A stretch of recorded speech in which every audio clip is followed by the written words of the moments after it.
नमस्कार, morning news India में आपका स्वागत है और मैं हूं आपके साथ विनीत।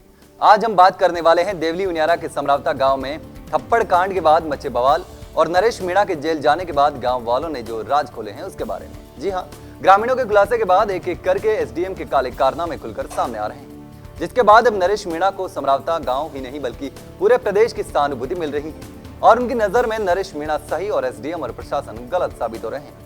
तो चलिए इस पूरे मामले को विस्तार से समझते हैं और जानते हैं कि आखिर अब क्या हुआ।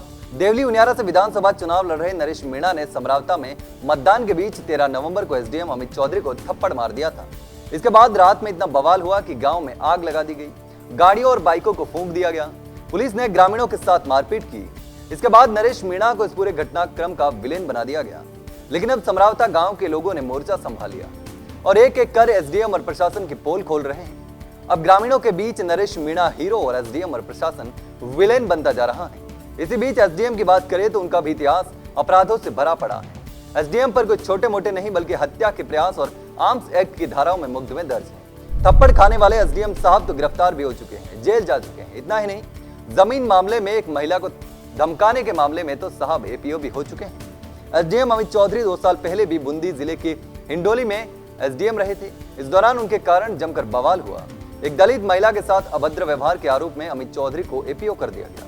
इस मामले में दलित महिला ने उन पर अभद्र व्यवहार कर जमीन के मामले में धमकाने का आरोप लगाया था। इस मामले ने इतना तुल पकड़ा कि सरकार को अमित चौधरी को एपीओ करना पड़ा।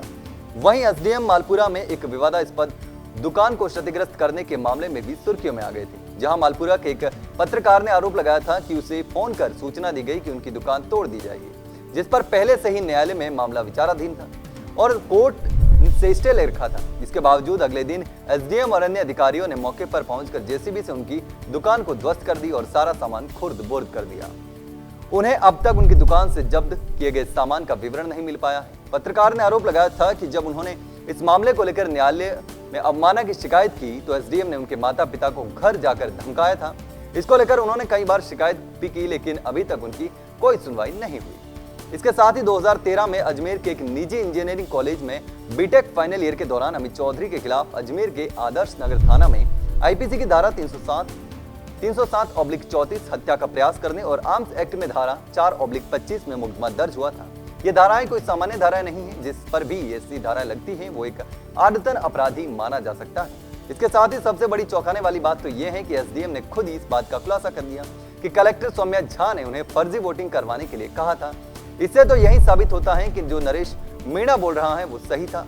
और अब एक महिला के बयान से ये बात सामने आ रही है कि टॉप कलेक्टर सौम्या झा के इशारे पर एसडीएम अमित चौधरी ने नरेश मीणा और उनके समर्थकों के आंदोलन को कुचलने का प्रयास किया और धमकी देकर 3 सरकारी कर्मचारियों के मतदान करा दिए गए। अब सवाल ये उठ रहा है कि नरेश मीणा पर ये आरोप लग रहे हैं कि नरेश मीणा ने जनता की पावर का मिसयूज किया। तो क्या एसडीएम और प्रशासन ने उनकी पावर का मिसयूज नहीं किया है? क्या एसडीएम अमित चौधरी ने प्रशासनिक पावर का मिसयूज नहीं किया? ऐसे में एसडीएम पर भी तो फर्जी वोट डलवाने का मामला बनता है। अगर समरावता गांव की बात करें तो यहां पर 800 वोट हैं। बात करें कि गांव वालों के आंदोलन की तो ये गांव उनियारा उपखंड का हिस्सा हुआ करता था। इस गांव की पंचायत कचरावता होती थी। पिछले साल जब नगर फोर्ट तहसील बना तो उनियारा उपखंड की कुछ पंचायतों को इसमें शामिल कर दिया गया था।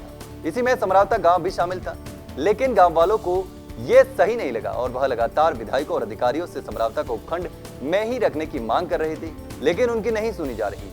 गांव वाले समरावता को उनियारा में रखने की इस मांग को लगातार उठा रहे हैं, क्योंकि नगर फोर्ट का उपखंड अधिकारी ऑफिस देवली लगता है। ऐसे में समरावता गांव के लोगों को एसडीएम ऑफिस जाने के लिए 50 किलोमीटर की लंबी दूरी को पार करना पड़ता है और उसके बाद ही किसी भी काम के लिए वो वहां पर जा सकते हैं। वहीं देवली से समरावता की दूरी महज 15 से 16 किलोमीटर है। ऐसे में अगर यहाँ पर जाना हो तो लोग आसानी से जा सकते हैं। ऐसे में निर्दलीय विधायक प्रत्याशी नरेश मीणा ने गांव की मांग को पुरजोर तरीके से उठाने के लिए आंदोलन छेड़ दिया। ग्रामीणों का यह भी कहना है कि ये मांग नरेश मीणा की नहीं थी, वह तो निस्वार्थ भाव से गांव वालों के लिए आवाज उठा रहे थे।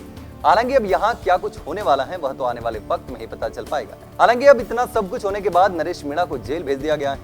कोर्ट क्या फैसला देता है वह तो आने वाले समय में ही पता चल पाएगा। बाकी जनता ने क्या फैसला किया है वो भी 23 नवंबर को ही पता चल जाएगा। फिलहाल के लिए इतना ही। इस प्रकार की तमाम खबरें हम आपके लिए लेकर आते रहेंगे। तब तक के लिए बने रहिए मॉर्निंग न्यूज इंडिया के साथ। धन्यवाद। ऐसे ही और वीडियोस देखने के लिए सब्सक्राइब करें मॉर्निंग न्यूज इंडिया को और जुड़े रहिए हमारे साथ।